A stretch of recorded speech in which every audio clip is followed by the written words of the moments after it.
আমি যদি প্রশ্নবোধক বানাতে চাই, যেমন এই জিনিসটাকে নামই জানি না, তাহলে ওয়ার্ড দিয়ে প্রশ্ন করা উচিত ছিল, যে এখানে বস্তুটার পরিবর্তে আমি ওয়ার্ড ব্যবহার করব। কিন্তু বাস্তবতা হচ্ছে যে সমস্ত শব্দের নামই জানি না, তাদের শুরুতে ওয়ার্ড বসে, ওয়ার্ডটা আসবে শুরুতে।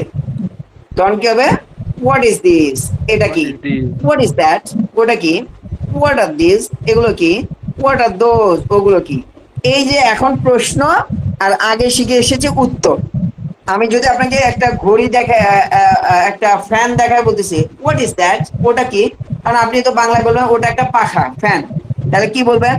আমি আপনাকে প্রশ্ন করলাম হোয়াট ইজ দ্যাট, কি হবে? It is a fan. That is a fan. আমি এখন আপনাকে একটা কলম দেখায় বলতেছি যে হোয়াট ইজ দিস, আপনি কি বলবেন? This is fan. Is a fan. দূরে অনেকগুলো গাছ দেখায় বলতেছি, ট্রিজ, অনেকগুলো গাছ দেখায় বলতেছি যে ওইগুলো কি, হোয়াট আর দোজ, আপনি কি বলবেন? Those are those are trees, those are trees.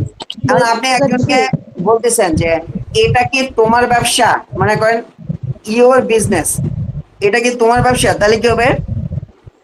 Is this your business? Your Is this business. your business?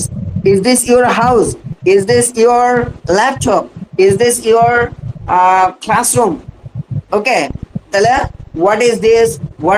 What is that? What are these? What are those? প্রশ্ন শিখেছে, আগে উত্তরে শিখলাম। কেমন লাগলো বলেন? এতক্ষণ যেটা দেখলাম এটা আসলে একটু বাস্তব ব্যবহার দেখি। এটা